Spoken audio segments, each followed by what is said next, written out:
Jedd Fisch has set some lofty expectations for himself on the recruiting trail. You are Locked On Huskies, your daily podcast on the Washington Huskies. Part of the Locked On Podcast Network, your team every day.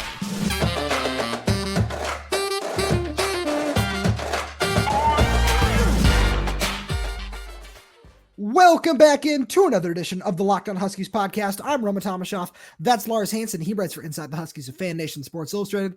I'm the site editor over with Huskies Wire. Make sure you check out all of our written work. Thank you for making this your first watch or first listen of the day. Today's episode is brought to you by FanDuel. Make every moment more.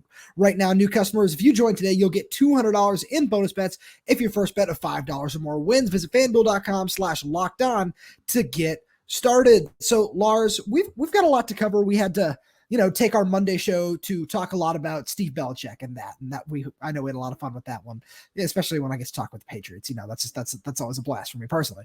But probably the other biggest piece of news from the weekend outside of some commitments was Jedd Fisch on Cairo Radio on Friday talking to Brock and Salk.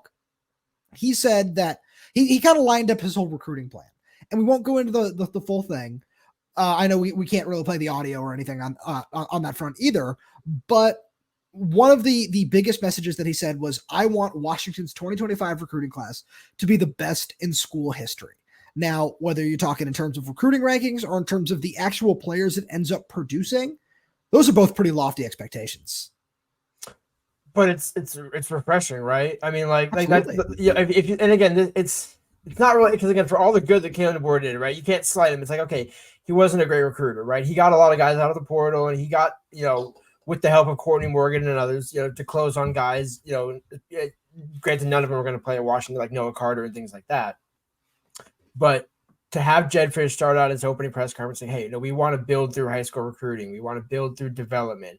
And then say, hey, no, not only do we want to develop guys like 2-3-star guys, maybe mix in some 4-stars. Like, no, we want the best of the best. And it's like that's right. What you want to hear. That's why you're bringing in guys like Steve Belichick and Vinnie Sunseri. Vinnie Sunseri, yeah. Yeah. So that and John Richardson, one of the more rising defensive back coaches in the country, right? Especially on the West Coast, right? What he did with Takario Davis and Ephesius Brysock, yeah. Yeah, like those two guys, like what he did with those guys alone, like tells you when he gets to Washington, Dijon Lee is one, right off the top of my head. Arizona and Washington were both in his top 6 or in his top list, right? That he cut down a couple of months ago or a month ago. So that tells me the fact that he could get him at Arizona into that mix. Now he's got the resources at Washington. Now he's getting guys that would have NFL experience. It's like, this is how you build a program to be sustainable, not just, hey, we're going to go get this guy out of the portal and that guy out of the portal, and we'll kind of push a couple of younger guys, but not really, and we're just kind of going to go 1 year at a time. This is what it actually means to build a program for the long term. Now, I will say, I was at the basketball game on Saturday night when Jedd Fisch said, double what LeBron said, not 1, not 2, not 3, not 4, 9 years he's going to be at Washington. I don't know if I necessarily believe that, right? But again, like I said, Jedd Fisch is a natural man on the mic. But to have a guy that's so passionate about recruiting want to actually get the best, right? He's not, because again, we heard this from Jimmy Lake, right? Where, hey, we just signed the best recruiting class in the Pac-12 where we're going to be the best in this. And we wanted it to be true with Jimmy, but with Jedd, it just feels like there's way more of a chance of it actually being legitimately true. No, absolutely. And you kind of saw that with his recruiting classes at Arizona, where he was a little hamstrung by the resources. And with some of the things you and I have both heard about, what the NIL commitment that he's getting from the athletic department or from Montlake Futures, whatever it might be, behind the scenes, what that all might look like. You expect him to go out there and pull in top talents like Dijon Lee, like his teammate Phillip Bell, like some of those guys. And now it's just a matter of, all right, well, let's see it. Because we've seen 2 commits in the class 2025, quarterback Dash Beerley and offensive lineman Jake Flores. You and I think that they're both really talented. We like that a lot.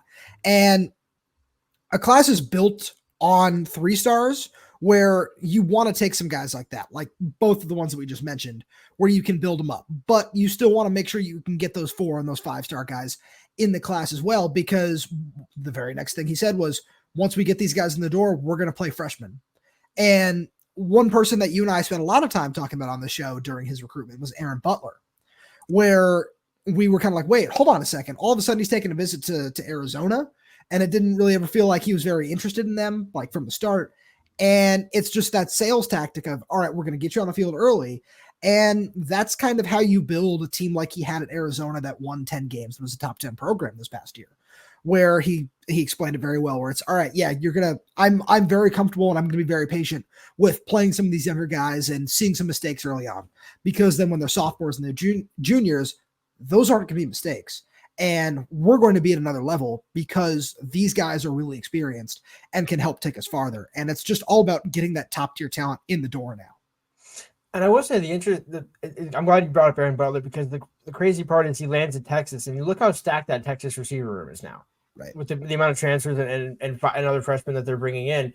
Think about down the road, 2-3 years, another Jeremy Bernard, where Aaron Butler has that relationship with Kevin Cummings in Arizona, had visited Washington multiple times. Jake Flores, just to kind of tie this all together, had visited Washington multiple times under the previous regime, had also visited Arizona as well. So it was a natural fit. So some of these guys that were the targets of the previous staff that did take visits, there's an underlying foundation there, so that when these guys potentially go in the – I'm not saying Aaron Butler's going to go in the portal a year or two, right? But the way the college football world is working – if that happens, yeah. Right. I'm just saying, right, because Texas people do not accuse me of what I did with Chris Warren.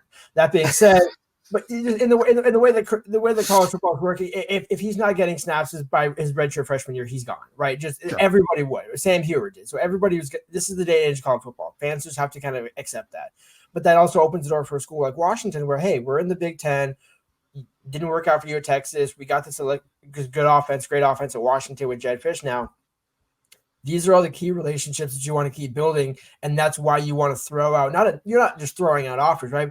But you want to build these relationships. So even if, let's say, you're in the final 3 for a 5-star, and he picks you over some other school, a year or two down the line, nobody likes being a second choice. But if you can maximize a player that was underwhelming at another school, that's still a win for you, even though you didn't technically get him out of high school.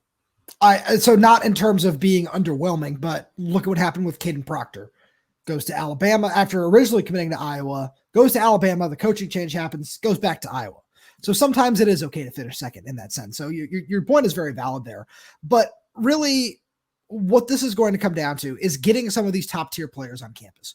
Where we've seen some guys visit. We saw Marka Hennecore from Narbonne High School, is a really talented linebacker, take an unofficial visit this past weekend. I'm not making a prediction when I say this, but with all the vocal interest that he's shown, if he ends up being Washington's next commit for the 2025 class, I wouldn't be surprised. And that's a big get, being a 4-star linebacker. And when we just kind of look at that position a little bit more, Zaydrius Rainey-Sale, somebody you and I have talked about on the show, after he did originally commit to Washington and decided to back off following the coaching change, which, can't fault any kid for wanting to do that.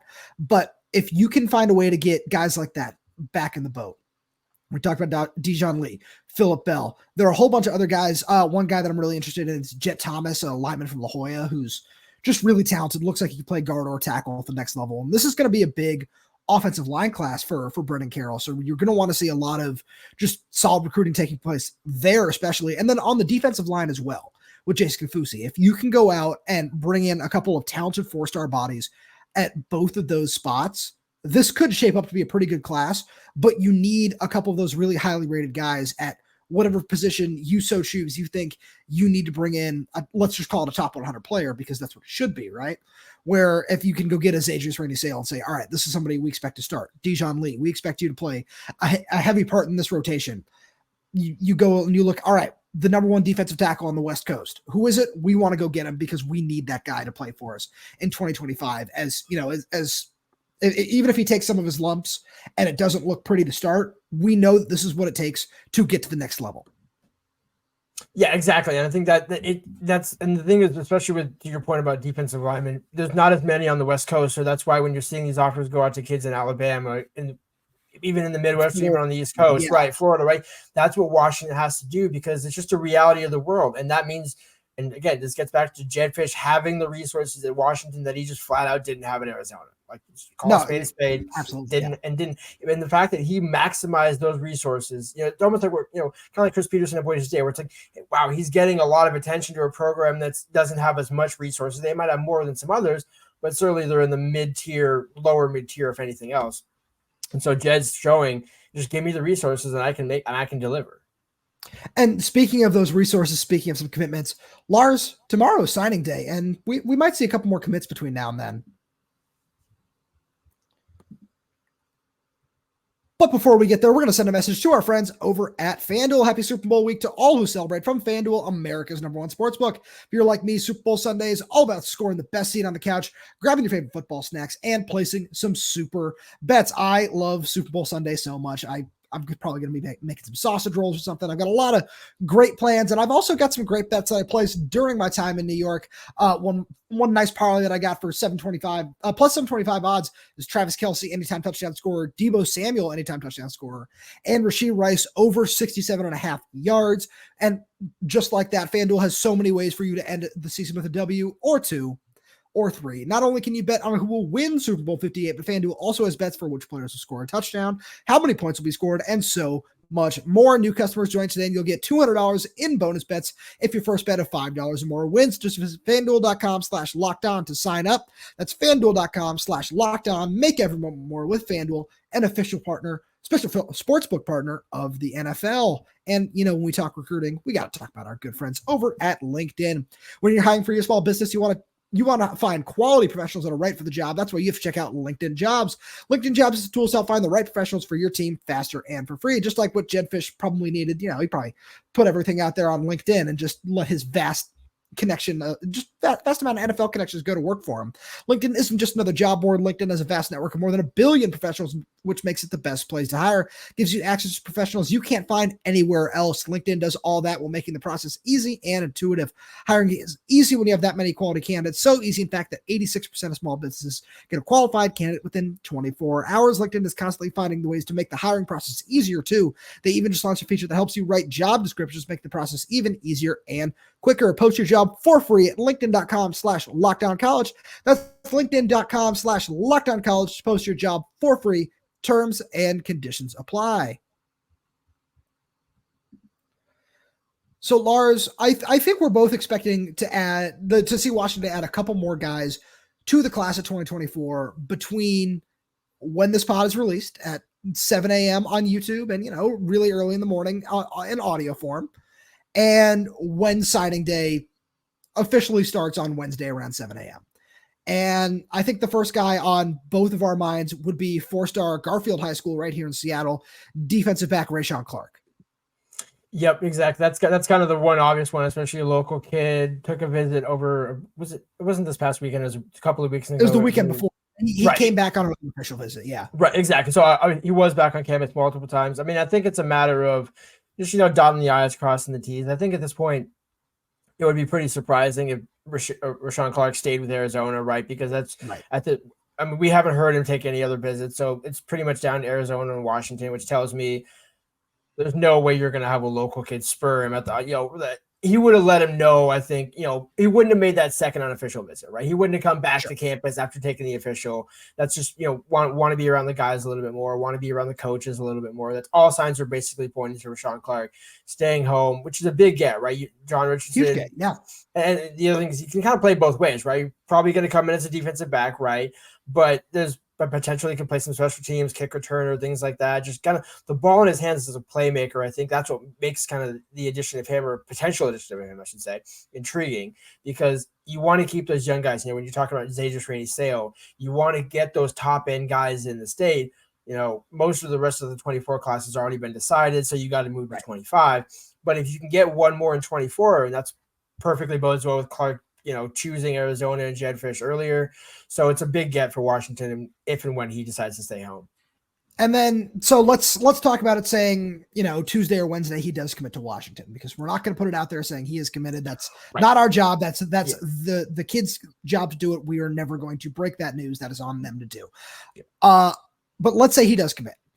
Washington all of a sudden has one of the most intriguing young safety rooms on the West Coast, or really anywhere, to be honest, where, outside of, Ohio State and everything that they're able to do with Caleb Downs and whatever.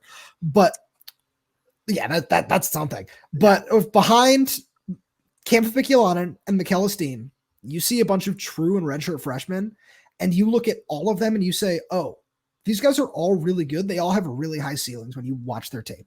Because when you do that right now, you're talking about Paul Mickey Jr., talking about Peyton Waters, Rasheem Wright, Rashawn Clark in this sense, and then Vincent Holmes as well, and Diesel Gordon.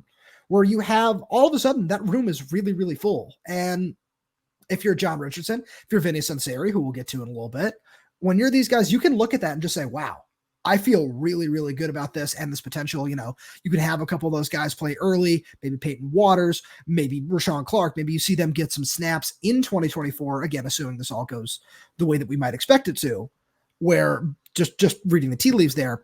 But I think that's a really promising safety room. And another one where we think we might see another commitment at the position is at running back. And a shout out to our good buddy, friend of the pod, Ben Glassmeyer, who wrote about this over on Huskies Wire. New Mexico running back Ja'Cory Crosky-Merritt, who would take Washington's running back room from really, really good between Jonah Coleman and Cam Davis to one of the best in the Big Ten, in my opinion, because he adds such a different just pace and speed and change of direction ability to Washington's backfield. And that would give them 3 really, really solid backs. And we saw in the national championship what happens when the bell cow goes down, that there wasn't a lot behind them and Washington wasn't able to do a lot running the ball. And if Ja'Cory Crosky-Merritt also ends up at Washington, that's a 3-headed monster right there. Right. And the important thing that we talked about going into fall camp was, okay, you can have all these bodies, right? This is why you bring in a Dylan Johnson last year, right? Because you don't know, and you don't root for injuries, right? Nobody roots for injuries, but coaches know injuries are going to happen, right? So you need to be able to prepare. You don't want a massive fall off. You don't want a All-American to a true freshman 3-star that's good, right? Like talking about Tyler Rogers here, where it's good, serviceable, but clearly not as dependable as they needed him to be, and especially when you're chasing a national championship, nowhere near what it needed to be. So getting 3 guys in the room, so say, especially with Cam Davis coming off the AC or the knee injury. Don't want to speculate. Just lower body knee injury. Something in that regard.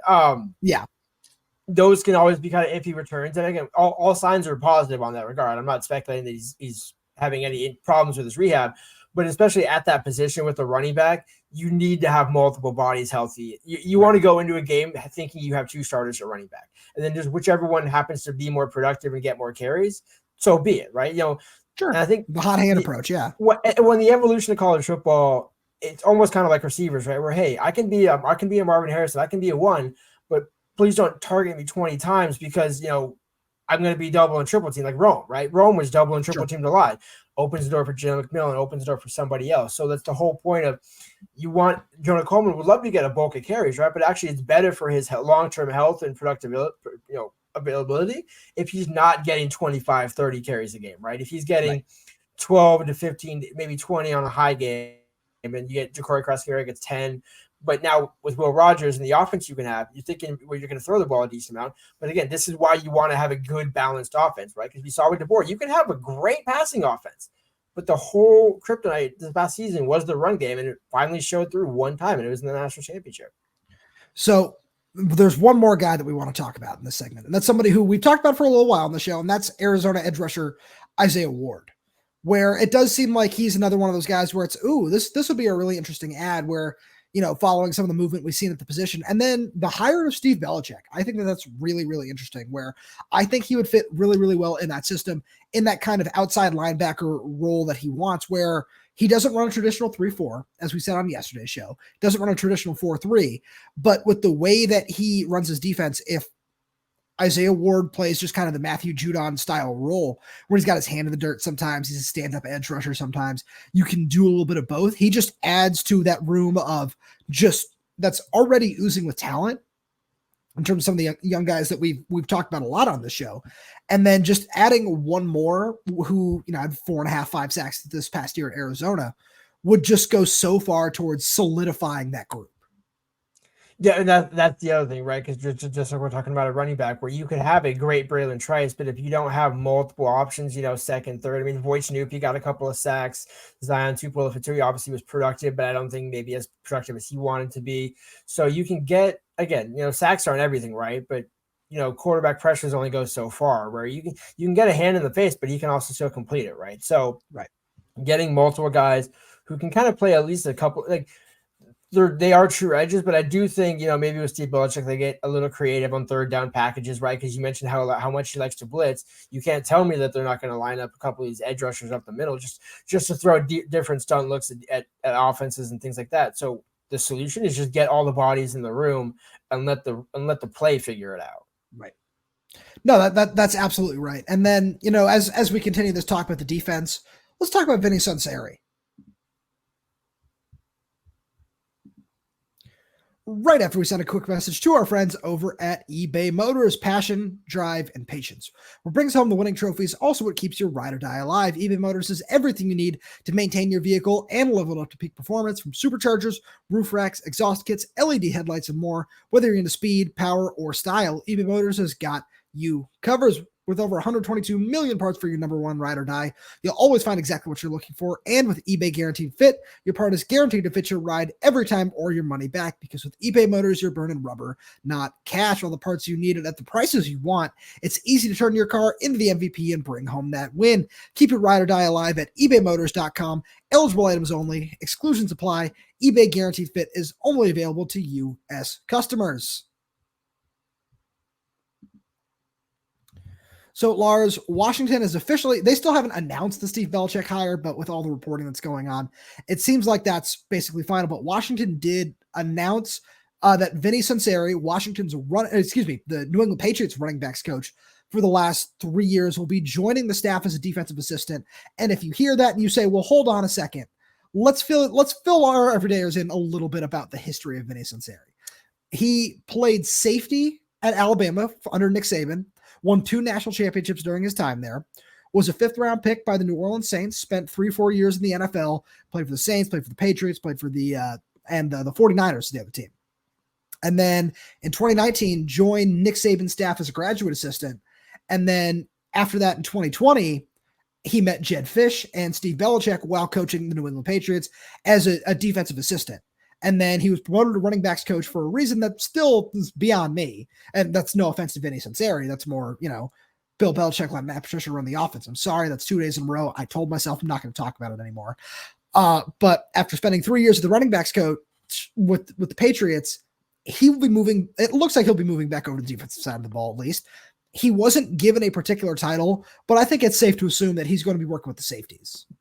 Yep, exactly. And I think it kind of just gets back to the whole, okay, well, he was a former college linebacker at Alabama, so he knows defense, right? So again, to your point about him being a running backs coach, it kind of just shows his versatility, if anything else. Maybe just sees the game from a different side. That just, Sure. Bill Belichick's an interesting NFL mind, so he knows football more than anybody. So hard for me to object to something he made. I understand your objections, but it's like that one there's no argument for. But beside the point, it's a good, because again, it's another good young hire, right? You're talking about Vinny's only, I believe, 32. So Belichick's 32 or 36 and Vinny's 32. So this tells me, okay, Jedd Fisch, this is almost like the recruiting hire, right? Where he's a former, because again, unlike Belichick, no offense, right? Smart mind, great family mind, all that stuff, but didn't really play college football, right? It was kind of a football lifer, but never really was like, Vinny was a 4-star recruit, okay? 4-star recruit, signed with Alabama, played for Nick Saban, won, I believe, 2 national championships, if not 3. He won 2, yeah.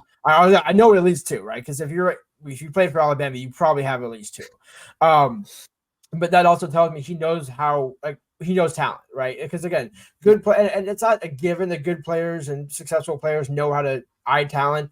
But once you're under that Belichick umbrella, going into the NFL, playing in the NFL, getting drafted in the NFL, maybe you don't have to have a Hall of Fame career to still eye talent, right? We've seen plenty of guys that are great coaches that weren't maybe great players. So I think this is a good hire, and maybe one that you can honestly pair with Belichick on the road, right? It's like Vinny's the one that can maybe relate to kids a little bit more, and Belichick's kind of the enigma that's like, hey, this is going to be your defensive play caller, so you got to get to know him and have that relationship. But I'm kind of the young guy that can bridge it, right? Where you're not having some 60-year-old assistant coach going out with a 36-year-old Belichick just to kind of like balance it out, right? It's like you almost want to have 2 young guys out there because you're going to need to recruit a lot, and Belichick's going to have to recruit, as we talked about on the other show. But getting somebody with him with college experience, I think, is going to be crucial. No, I agree with you there. That's such a big part of this, where Belichick has never coached at the college level, and getting somebody like Vinny, who was a high level college football player, won national championships, and knows what it's like to be in the presence of an elite recruiter with Nick Saban. Those things all just add to what this is going to be. And then, you talked about that positional versatility. It's not like he was a bad running backs coach either. Ramondre Stevenson turned into one of the best running backs in the league with the Patriots.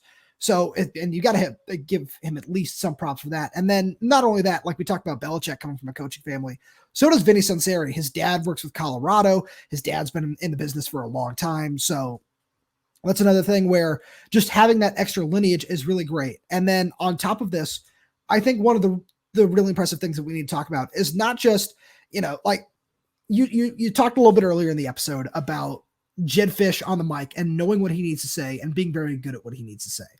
But this just showed that he's going to follow through on the things that he said, where one of his first big things was, this assistant coach salary pool that I was given, it gave me the power to go out and hire whoever I want. So what does he do? He goes out and hires 2 fantastic assistants from the New England Patriots. And not only does he do that, he utilizes NFL connections, which he said, that's going to be a big part of this.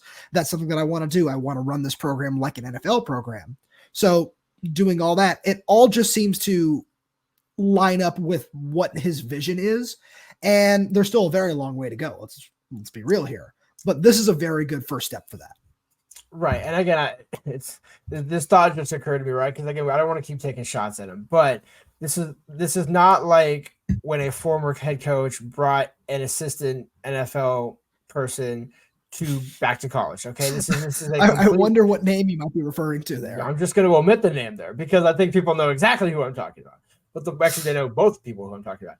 But the reason why I bring that up is because, again, to our point that we mentioned about Belichick, right? This could be a great hire, but because without the lack of college experience, even just from a coaching perspective, there has to be some natural trepidations, right? It's like, just like Kalen going to Alabama, hey, he's been a winner everywhere. It's like, yeah, but this is Alabama. This is a different beast. Like, okay, like we have every reason to believe this is a good hire. Right. There's no indication as to why this is not a good hire, but because they are in new roles, this is now they're still going to be learning on the job in some respect, right? Because if you've never been a college assistant coach, there are many things, especially in this day and age, that come with being a college coach that didn't necessarily be the case when Sunseri was playing back in 2010, 2011, 2014, somewhere in that ballpark. And Belichick obviously even kind of just a little bit before then. The college football landscape is so much different, but Jedd Fisch knows that, right? So that's why he's bringing these guys in. And I guarantee you during that interview, he said, hey, guys, do you think you can handle the college thing? Because this is what I had to deal with at Arizona. Almost like I'm going to give you the worst case scenario.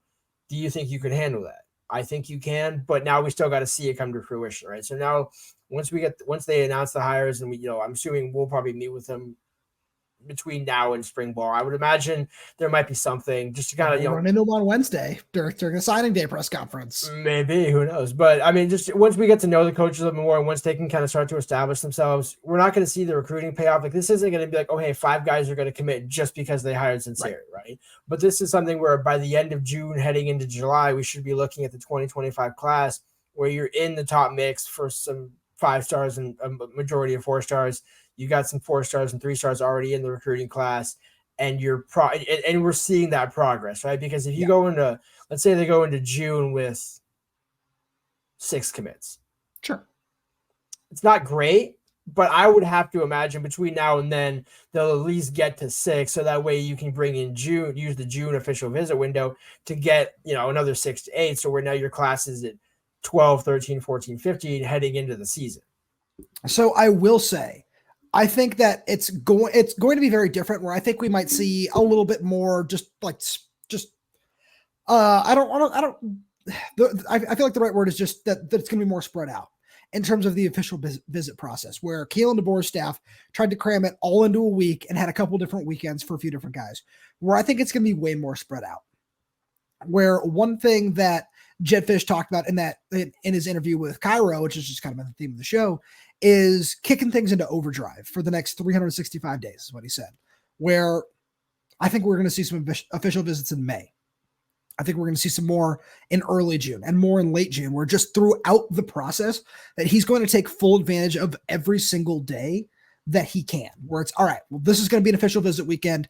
This weekend, we're going to be hosting some more guys and we're going to get back out on the road for these days and whatever it might be. He's going to take full advantage of that because he said, we need to kick it into overdrive for all this. And if it's 6 commits by the end of June, by the end of May, That's very possible, but I wouldn't be surprised if they push really hard to try to get some of these guys into the boat earlier and then say, all right, June, whereas Kalen DeBoer's staff would close on the majority of their class by that point. They're saying, all right, this is who we have already. Now we can turn all our attention to a Dijon Lee, to some of these other higher end guys who we know we want to be part of this class. Exactly right. The moral of what we're getting at is you want to see the foundation being built, right? The point, because what I'm trying to get at is you can't make an immediate judgment hire in terms or immediate judgment call on how these guys are as recruiters until probably the end of the season, but you will be able to see some fruits of the process by the end of June, right? And I think that's kind of the point of what we're getting is the sooner the better, obviously. But I think what you just want to see that continue. What you want to see, you don't want to see 5 stars cutting guys or 4 and 5 star guys leaving Washington off their top list, right? You just, sure. As long as they're in the mix and you have to wait. So let's say I'm kind of a little bit wrong, and let's say they only have 8 commits by the end of June. Let's just say that, right? But they're in the mix for a lot of 4 and 5 star guys that will be visiting in September and October and throughout the season. That's just as good, right? Because you're in the mix, you're targeting tall guys, you're targeting big targets who naturally, in this day and age, even if you got them to commit, schools are still going to push for them. Even if Washington gets Dijon Lee right, Dijon Lee could commit tomorrow. Sure. That ain't going to change schools from contacting him. So it won't matter until December, yeah. Exactly. And so that's why, as long as you're still in the conversation, you're seeing the fruits of the labor come to fruition, that's all that matters for Vinnie and Belichick and the guys that, because really, the rest of the staff knows what to do, right? And I'm not saying those two don't, right? But they're kind of the outside in guys, whereas everybody else has already been in college. But Scotty Graham didn't have any college experience before joining Jedd Fisch, right? He was an NFL PA guy, but he was a great relationship guy. And so I think Vinny's a relationship guy. Belichick's a football genius. So like that's why that triangle kind of works together, where you're getting different types of personalities, all that share the same vision, right? But you're getting different types of guys, so that way when you're going out on the recruiting trail, you can reach a broader spectrum of recruits versus, oh, hey, we got a bunch of guys that are all like hype and finesse and the waving the towels, but we don't have anybody that can truly break stuff down or can truly relate to some of these guys who are more low key. No, I totally get where you're coming from there, and I feel like that's a great place to wrap this one up. Lars, as always, thank you so much for being here. Thank you to all the everydayers for tuning in. We really do appreciate your support, and please make sure to subscribe wherever you get this podcast, whether it's YouTube, Spotify, Apple Music, Amazon Music. We're there. We're everywhere. We're updating this channel with new content every single day. Please make sure you stay tuned because tomorrow, Wednesday, is signing day, so Lars and I are going to be on campus talking to Jedd Fisch at his press conference when that happens. And until then, please make sure you leave a like on the video, leave us a comment down below. If you're audio only, please leave us a 5-star review. It all really does help the show out a lot. Thank you so much for tuning in, and we will talk to you on signing.